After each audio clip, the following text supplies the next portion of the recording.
Değerli dostlarım, hoş geldiniz. Ben Robot Kafalardan, namı diğer Oki. Bugünkü videomuzda, bugünkü konuğumuz daha doğrusu, videolardan da göreceğiniz üzere Dreamy D10 Plus. Öncelikle bu fırsatı, bu inceleme fırsatını bizlere tanıdığı için NF Bilişim'e yani Dreamy Türkiye ekibine çok teşekkür ederiz. Bu inceleme için bize çok kısa bir süre tanındı ama sırf sizlere bu robotun incelemesini sunabilmek için bu teklifi kabul ettik. Umarız yine çok detaylı ve faydalanabileceğiniz bir video hazırlamışızdır. Biz robot kafaları takip edenler bilir.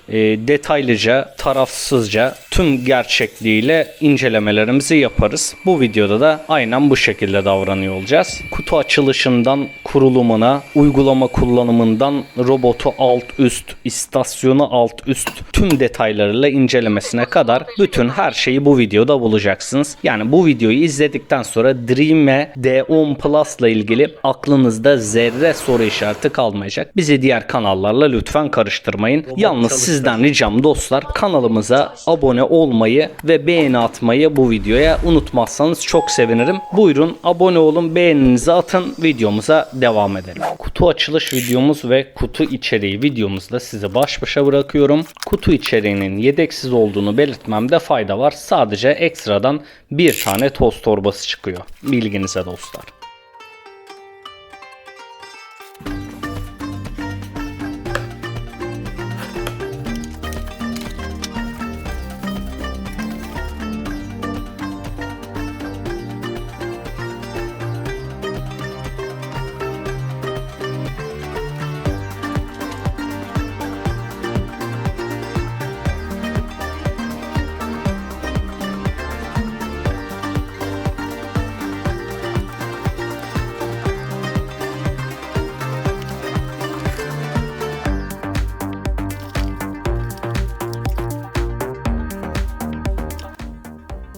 Kutuyu açtık, içeriğini gördük. Şimdi kargocular getirdi. Artık bu robotu ne yapacağız? İlk aldık, ilk teslim aldık. Ne yapacağız? Öncelikle robotunuza bir yer belirleyin. Robotunuzu oraya taşıyın. İstasyonu fişe takın. Robotunuzu da açıp yuvaya gönder tuşuyla robotunuzu yuvaya gönderin. Ve en azından 3-5 saat şarjda kalmasını sağlayın. Bu sırada siz de videodan izleyeceğiniz üzere kurulumlarını ve ayarlamalarını yapın. Robotunuza yer belirlerken lütfen dikkat edin. Uygulama talimatlarını izleyin. Sağında, solunda ve önünde mutlaka boşluklar olsun. Aksi takdirde haritalamanızda ileriki dönemlerde sorunlar yaşayabilirsiniz.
Evet dostlar, şimdi de robotumuzu alt, üst, istasyon vesaire çok detaylıca beraberce inceleyelim.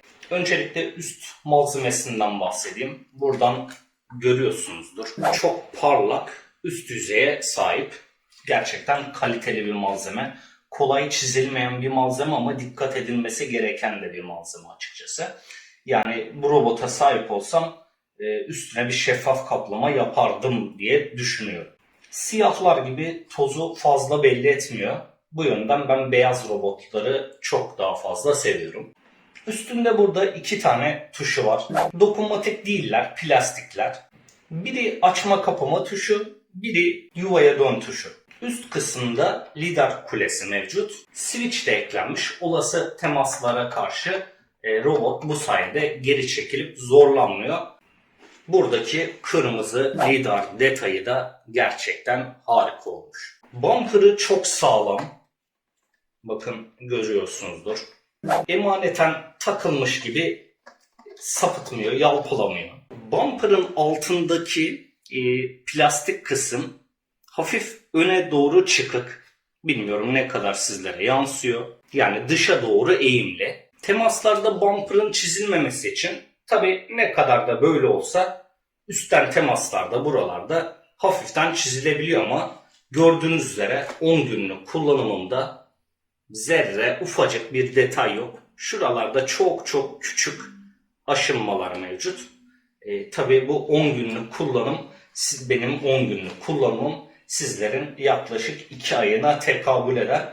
Ben sonuna kadar her dakika çalıştırarak deneyimledim. Normal robotlarda gördüğümüz sağında veya solunda duvara yanaşmalar için TOF sensörü bu robotta yok. Lidar sensör artı öndeki bu LDS yani Laser Distance Sensör dediğimiz ve alttaki düşme sensörleriyle biraz sonra göstereceğim. Haritalamasını, yön bulmasını ve yuva bulma işlevlerini layığıyla yapıyor. Yani TOF sensörünün eksikliğini kesinlikle size yaşatmıyor. TOF sensörü duvara yanaşma için kullanılır. İlerleyen süre zarfında kenara yanaşma kısmındaki hassasiyetini ve başarısını zaten sizlere izletiyor olacağım. Hemen robotun arka sağ tarafında hava çıkışı, sol tarafında da hoparlörü mevcut. Hava çıkışı gayet geniş tutulmuş. Bu çok iyi. Ayrıca tasarım olarak harika bir görüntüsü var arkadan gördüğünüz üzere. Ve yeni modellerde olan arkadan takılan bir toz haznesi sistemi bu robotta yok, mevcut değil. Robotun üst kapağı açılıyor. Şöyle çevirip göstereyim size. Kapak açılıyor ve burada sizi toz haznesi, reset tuşu, uygulama indirme QR kodları ve temizleme fırçası karşılıyor. Kapak gerçekten sağlam şekilde kapanıyor ve açılıyor. Yani herhangi bir titreme yapmıyor. Bazı robotlarda karşılaşmıştık. Titrediği için ilerlerken ses yapıyordu. Bunun böyle bir ses yapmasının mümkünatı yok gibi gözüküyor. Hemen tekrar açalım. Toz haznesi tek elle rahat bir şekilde şuradaki mandalıyla çıkıyor. İç haznesi yıkanabilir ama filtre yıkanamaz uyarısı hemen üzerinde mevcut. Toz toplama ünitesi olmasına rağmen gerçekten geniş bir toz haznesi var. Manuel temizlemesi gerçekten zor. Süpürge başlığı vesaire bu alana girmiyor, sığmıyor. Hemen toz haznesinin altında ana fırçadan tozu pisliği almak ve otonom boşaltma yapmak için kısımlar mevcut. Emiş ağzı da gördüğünüz üzere gayet geniş. Robotun iç kısmında bulunan hava çıkışı ve filtresinin de ne kadar geniş olduğunu gözlemliyorsunuzdur. Şimdi dostlar tam burada bir es verip robotun en çok öne çıkan muhteşem bir detayından bahsetmek istiyorum. Firma buna Dual Boost ismini vermiş. Normal robotlarda bir tane emiş kanalı görürsünüz. Bunda 2 tane var. Biraz önce göstermiştim. İstasyonda da görüyorsunuz. Bu sayede hazneyi çok kısa sürede ve elinizle temizlemiş gibi gerçekten boşaltıyor. Haznede zerre bir şey kalmıyor. Çoğu otonom boşaltmalı robotta haznede ufak tefek kalıntılar kalabiliyor. Ama D10 Plus'ta bu özellik sayesinde hiçbir şey kalmıyor. Sistemin nasıl çalıştığının detayına çok girmeyeceğim. Ama kısır bir döngü halinde hava içeride dolaştırılıyor. Yani toz haznesine bir kanaldan hava girerken diğerinden çıkıyor. Muhteşem Dual Boost sistemi de bu oluyor. Hazır otonom boşaltmadan bahsetmişken kısaca istasyondan da bahsedelim. Hemen istasyonu yanıma alıyorum.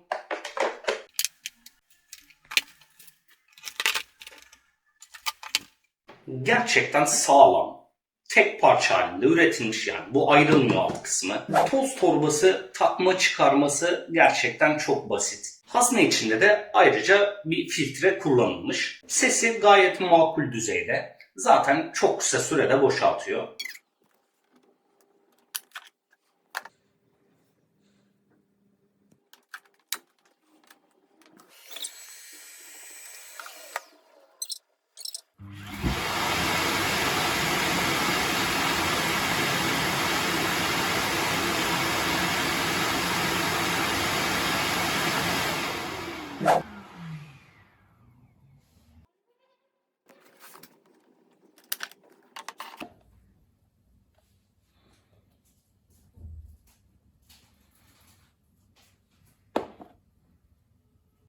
Üç modu var. 1-2-3 şeklinde uygulamadan seçebiliyorsunuz. Yani bir temizlikten sonra git boşalt, 2 temizlikten sonra git boşalt gibi. Keşke burada temizlik arasında da boşaltma özellikleri olsaymış. Bunu eksi olarak haneye yazıyorum açıkçası. Otonom boşaltma istenirse uygulamadan kapatılabiliyor. 2,5 litre toz torbaları mevcut. 45 güne kadar dayandığını iddia ediyor firmamız. Kullanıma göre tabii ki bu süre değişecektir. Hemen bu kısımda marka yazıyor. Altında bir bilgilendirme ışığı var. Burada kızılötesi sensörler mevcut robotun yanaşması için. Şarj kontakları, emiş ağızları diyelim. Dediğim gibi burada mesela çıkmasını ve burada durmasını sağlayacak kanallar mevcut. Çok güzel tasarlanmış, kaymadan çıkabiliyor. Kapağın açılması kapanması da gerçekten çok sağlam. Hemen altını göstereyim. Burada hemen altında pisliklerin çekildiği kısım mevcut. Şurası. Tıkanıklık olursa bu kısmı söküp temizlemeniz gerekiyor. Yerde kaymaması için kullanılan süngerler hafif kendinden yapışkanlı. Çok güzel, beğendim. Hiçbir şekilde kaymıyor. Ünitenin arkasında da bakın fazla kabloyu dolamanız için bölme dahi düşünmüş adamlar. Gerçekten çok ince, çok güzel. Hazır yatırmışken şu iç kısmını da size göstereyim. Bakın takılması, çıkarılması çok basit. Hemen burada filtresi de mevcut. Şimdi dostlarım, bir de insanlara istasyonlu modelleri kötü gibi gösterenlere inat bir yorum yapmak istiyorum. Neymiş toz torbası masrafı oluyormuş. Neymiş zaten robotu temizlemeniz lazım. Bunu yaparken hazneyi de boşaltın gibi. Geçin arkadaşlar bunu. Ayda bir tane toz torbasına paranız yetmiyorsa almayın zaten robot süpürge. Ayrıca robotun evet ara ara ana fırçasını tabii ki temizlemek, filtresini temizlemek lazım ama istasyonlu bir modeliniz yoksa bunu daha sık yapacaksınız. Buna emin olabilirsiniz. İstasyonlu robot al temizliği unut demiyorum ben zaten. Şahsen her gün ya da 2 günde bir toz haznesi boşaltmaya üşenen biri olarak istasyonlu modeller bana muhteşem geliyor, bayılıyorum. Tabii siz üşengeç değilsinizdir. Masrafına da gerek yok diyorsunuzdur. Doğru, o zaman almayabilirsiniz. Tamamen kişinin yapısına göre değişecek bir karar bu. Zaten robot süpürge seçmek de böyle bir şey değil mi? Şimdi haznemize ve filtremize geri dönersek, bakın burada HEPA filtrenin hemen önünde tül koruması mevcut. Bu HEPA filtrenin ömrü için çok önemli bir detay, koruyor. Filtre kolayca çıkarılıp temizlenebiliyor gördüğünüz üzere. Tül sayesinde dediğim gibi zaten HEPA filtre çok az kirleniyor. Evet, şimdi gelelim robotun alt kısmına. Bakın özel süngerimiz mevcut. Böyle lidar kulesini yerleştirdiğimiz, robotumuzu direkt ters çevirip lidar kulemize zarar vermiyoruz. Bunlar demo cihazlar olsa da bunlara gözümüz gibi bakıyoruz. Önde görüleceği üzere büyük sarhoş tekerimiz mevcut. Hemen iki yanında şarj kontakları. Sağ tarafında vidasız elle takılıp çıkarılabilen yan fırçası. Temizlik esnasında düşmemesi için şurada gerçekten güzel bir sistem uygulanmış. Dışa doğru açılıyor. Taktığınızda hiçbir şekilde kolayca bunu bırakmıyor. Zaten takarken anlıyorsunuz. Zor giriyor. Hiçbir şekilde öyle kendi kendine çıkmaz. Çift elle tutup zorlamadığınız sürece. Kıl uzunluğu tam 3 santim. Robottan dışarı çıkan kısım da 4 santim. Robotun kenara 1 santim yanaştığını düşünürsek gayet iyi kenar temizliği yapıyor. Yan fırça bir tık hızlı dönüyor sanki. Özellikle kenar temizliğinden sonra S çizgilerinde yavaşlasa iyi olur. Yuva etrafına da çok fazla yanaşıyor ve temizliyor. Bu da gayet önemli.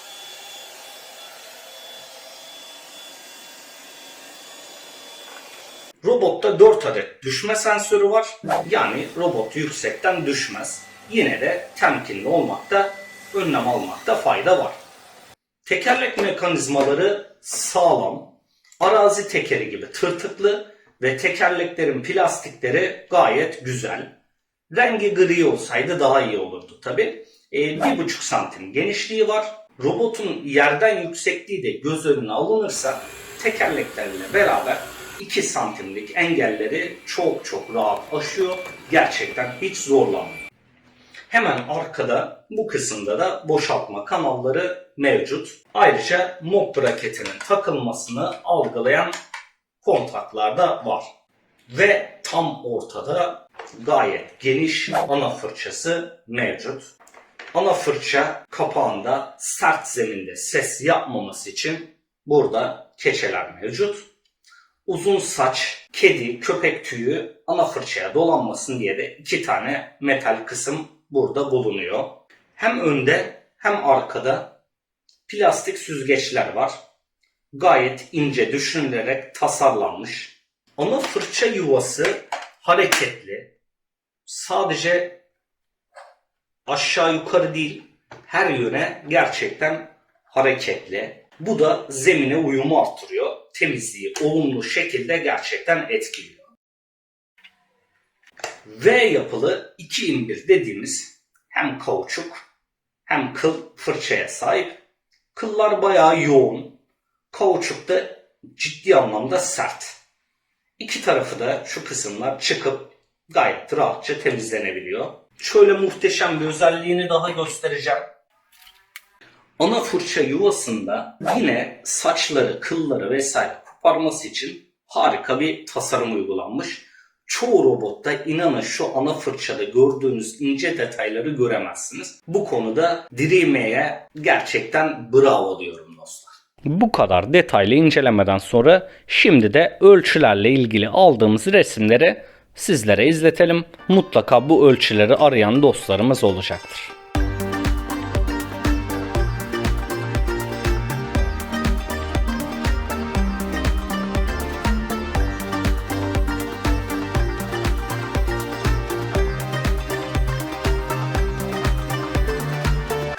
Robotun yüksekliği tamı tamına 9,6 santim. Önünde inip çıkacağı bir halı vesaire bir şey yoksa 10 santim yüksekliğindeki bir alana rahatça gireceğinden emin olabilirsiniz.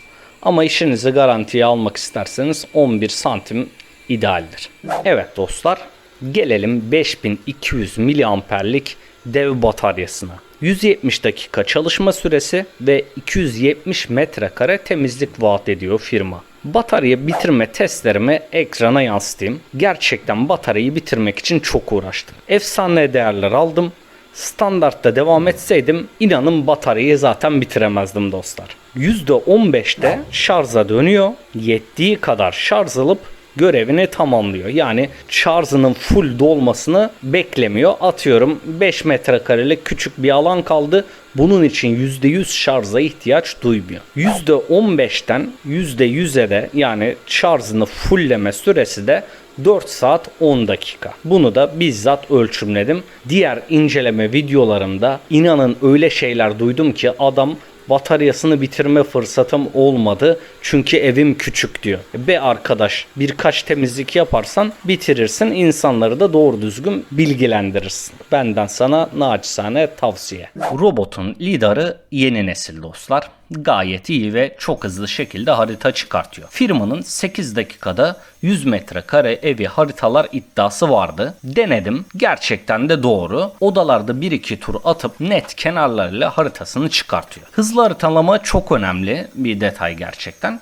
DO10 Plus'ta da bu detay mevcut. 3 tane harita kaydına izin veriyor. Aynı evi birden fazla garanti olsun, biri silinirse ya da kayarsa diye de haritalandırabiliyorsunuz. Aktif haritalamaya sahip, yani eşyalarınızın yeri değişince buna hemen adapte olup haritanızı güncelliyor. Ya da haritalandırmadığınız bir oda varsa sonradan mevcut haritanıza bunu ekleyebiliyor. Diğer robotlar gibi sıfırdan harita çıkarmanızı istemiyor. Temizlik çizgileri çok net uygulamada. S dönüşlerinde de çok fazla oyalanmadığını gözlemledim. Verimliliğine göre odayı dikey ya da yatay temizleyebiliyor. Bunu siz seçemiyorsunuz. Kendi verimliliğine göre kendisi belirliyor. Yeni bir görev için illa yuvasına dönmesine gerek duymuyor robot. Bu da süper. Yani atıyorum mutfağı temizlettiniz. Sonra durdurup mutfaktan koridora gitmesine karar verdiniz. Bunu yapabiliyor robot. Aklı karışmıyor. Robot işi bitince yuvasına da çok net şekilde dönüyor. Yani yuva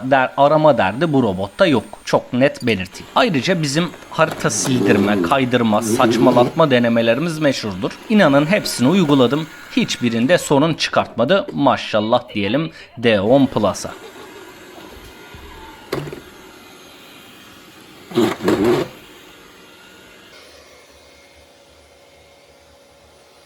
Bu arada olur da harita saçmalarsa diye herhalde uygulamaya onar kısmı eklenmiş. Ama böyle bir durum olmadığı için bu kısmı bizzat denemedim inanın. Işığa ihtiyaç duymuyor hem temizlerken hem de haritalarken, yani zifiri karanlıkta da çalışabiliyor. Robot perdelerde çok hassas davranıyor. Kesinlikle perdeye hiç dokunmuyor, tespit ediyor. Ha yok ben perde dinlemesin, ezsin geçsin, arkasını da temizlesin derseniz bu robot bunu yapamaz, bilginiz olsun. 4000 Pascal'lık bu canavarın 4 tane emiş modu var. Sessiz modu 800 Pascal, standart modu 1200 Pascal, kuvvetli modu 1800 Pascal, turbo modu da 4000 Pascal. İnanın bu verileri çok ararsınız bulmak için. Çok uğraştım. Ben temizlikte 1500 Pascal ve üstü taraftarıyım. Bu sebeple ev pisse standart mod bu robotta yetmeyebilir. Kuvvetli de kullanmanız gerekebilir. Keşke standart 1500, kuvvetli de 2000 Pascal olsaymış dedim. Böylece standart modu daha çok kullanırdı insanlar. Turbo modda zaten uzun süre kullanmayın robotlarınızı. Kuvvetli modu gerçekten benim favorimdi. Bu modların desibel seviyelerini de izletmiş ya da birazdan sizlere izletiyor olurum videomuzda. Yalıtımı gayet güzel yapılmış. Gerçekten sessiz bir robot, bunu belirteyim dostlar. Çok uzun saçaklı shaggy halı denemesi de yaptım. Son derece başarılıydı. Anti-tangle dediğimiz özelliği de görmüş oldum. Saçaklara takılınca kendisi dolanmayı engelliyor, geri çekiliyor. Halıda güç arttırma modu var uygulamada. Gayet başarılı. Turbo moda geçiyor halıda. Fakat bazı halılarda buna gerek duymuyor ya da kararsızlık yaşayabiliyor. Kısaca bazı halılarda ya da halının bazı bölümlerinde bu halı ana fırçamı zorlamıyor. Turbo moda geçmeye gerek yok diyebiliyor robotun kendisi. Bunu da belirtmiş olalım. Son olarak dostlar bizim saçma gördüğümüz ama insanların en sevdiği emiş testimiz var. Bozuk paralar hariç derz aralarını vesaire tertemiz yaptığını izliyor olacaksınız. İyi seyirler dostlarım.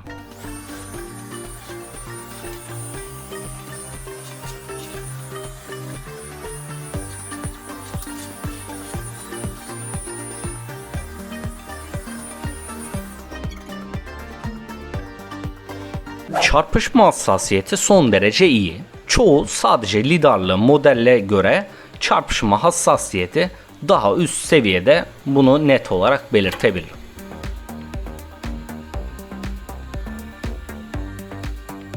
Dostlar mop yani paspas kısmına gelirsek 145 mililitre su tankına sahip. Mop bezinin alan olarak küçük olduğunu belirteyim. Bez kaliteli ve yapışkanları son derece iyi. Peristaltik pompa robot içinde değil, su tankında.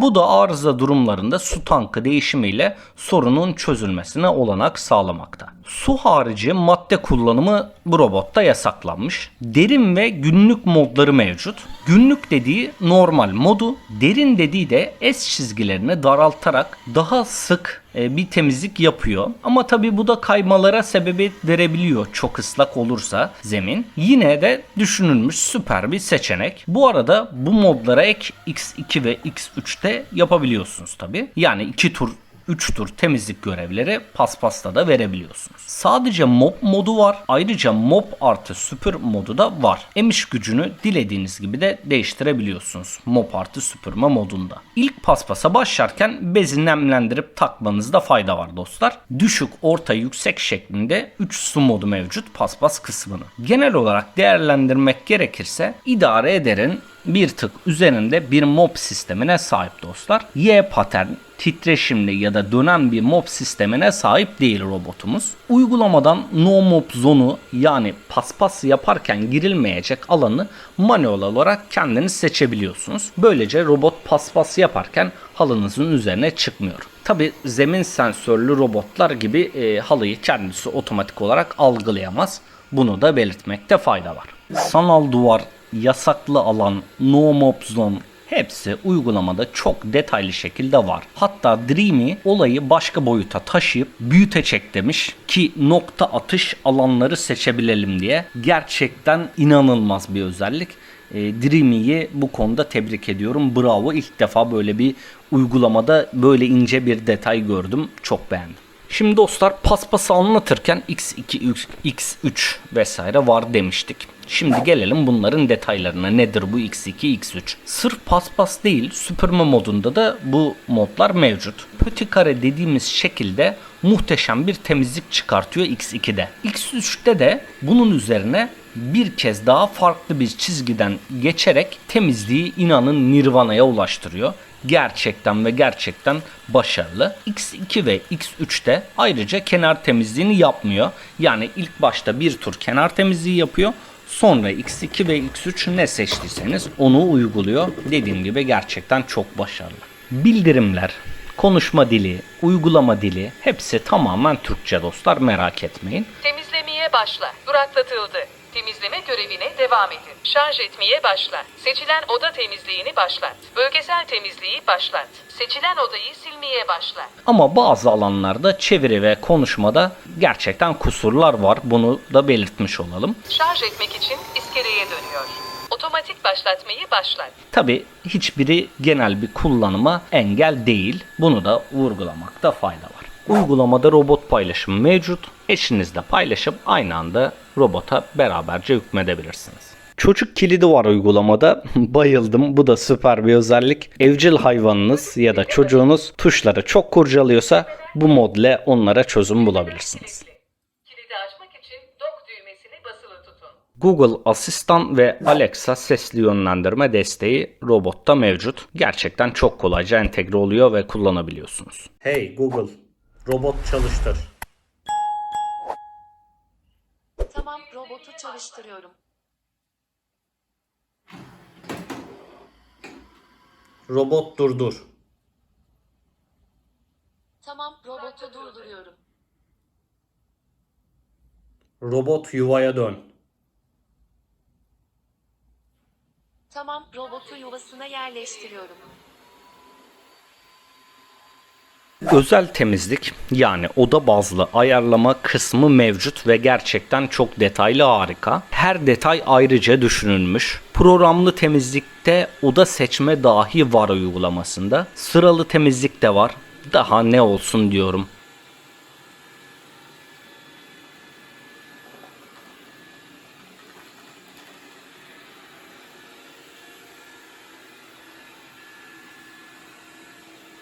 Şaka gibi gerçekten ama uygulamasında çoğu robotta görmediğim widget'lar var. Telefon ekranınızdan tek tuşla işi bitirebiliyorsunuz. Bayıldım.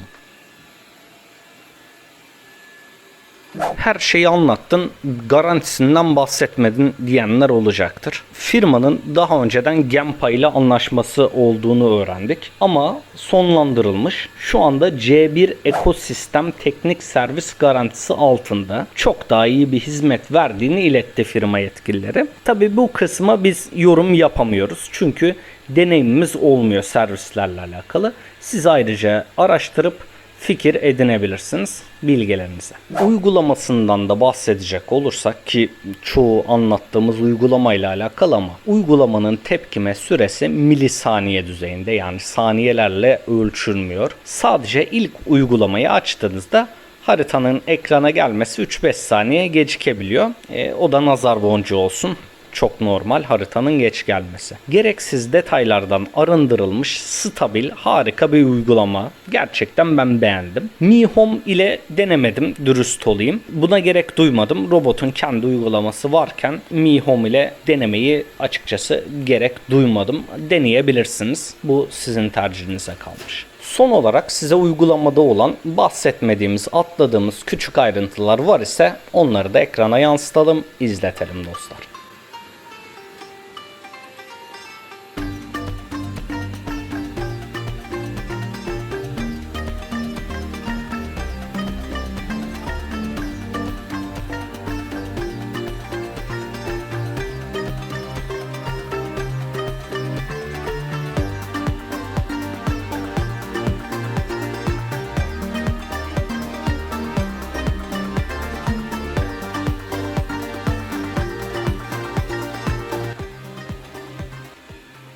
Evet dostlar, şimdi gelelim genel olarak bir özet kısmına, artıları eksileri, kimler almalı kimler almamalı kısmına. Öncelikle eksilerini toparlayacak olursak, kararsızlığından dolayı halıda emiş gücünü arttırma, otonom boşaltma kısmında görev aralarının olmaması, konuşma dilinin kusursuz olmaması ve çevirilerin kusursuz olmaması söylenebilir. Tabi bunlar gerçekten çok küçük ince detaylar. Artılarından tekrar bahsetmeyeceğim. Koca videoda neredeyse her kısmında artılarını sizlere dolu dolu anlattım. Bunu şu an burada kısaca özet geçemeyeceğim. Bol bol artısı var tabii ki ama en çok öne çıkan artı özelliği Dual Boost dediğimiz mükemmel otonom boşaltmasıdır, bunu belirteyim. Kimler almalı kimler almamalı kısmına gelecek olursak, fiyat politikası bazen gerçekten abartı olabiliyor ama dönem öyle kampanyaları oluyor ki onları denk getirip bu harika robota sahip olursanız tadından yenmez, bunu belirteyim. İstasyon ihtiyacı olan, uygulamaya erişim konusunda başım ağrımasın, uygulama stabil olsun, yedek parçaları Xiaomi gibi her yerde bulunsun, sapıtıp saçmalamasın, toz haznesinde otonom boşaltma sonrası bir şey kalmasın, çoklu haritalaması olsun gibi yine videoda anlattığımız birçok artıya sahip bu robot beklentilerinizi, ihtiyaçlarınızı karşılıyorsa düşünmeden alabilirsiniz dostlar. Robot süpürge seçmek böyle bir şey zaten. İhtiyacın, beklentin neyse ona göre seçmelisin. Bu sebeple biz de çok detaylı anlatıyoruz ki ihtiyaçlarınızı karşılıyor mu bu modeller? İyi anlayın, iyi kavrayın, ona göre alın. Kimler almamalı kısmında da tek söyleyebileceğim, istasyon ihtiyacı olmayan birinin bu modele yönelmesine gerek yoktur. Dreamy'nin başka istasyonsuz modellerine bakabilirsiniz dostlar. Evet dostlar, yine muhteşem detaylı bir videonun sonuna geldik. Umarım faydalı olmuştur. Gerçekten çok kısa bir sürede, yaklaşık 10 günlük bir sürede hem incelemesini, hem videolamasını, hem montajını hepsini yetiştirmeye çalıştık. İnanın süre kısıtından dolayı şunu da yapmayayım, şunu da atlayayım demedim. Gece gündüz sizler için yine normalde bir ayda yaptığımız incelemelerin hepsini bu kısıtlı süre içine sığdırdım ki sizlere eksik, detaysız, yani diğer videolarda olduğu gibi kısa şeyler anlatmayayım diye çok uğraştım, çabaladım. Bu emeğimin karşılığında başta da söylediğim gibi abone olup yorum yapıp beğeni atarsanız çok memnun kalırım. Sonraki videolarda görüşmek üzere dostlarım. Kendinize çok iyi bakın.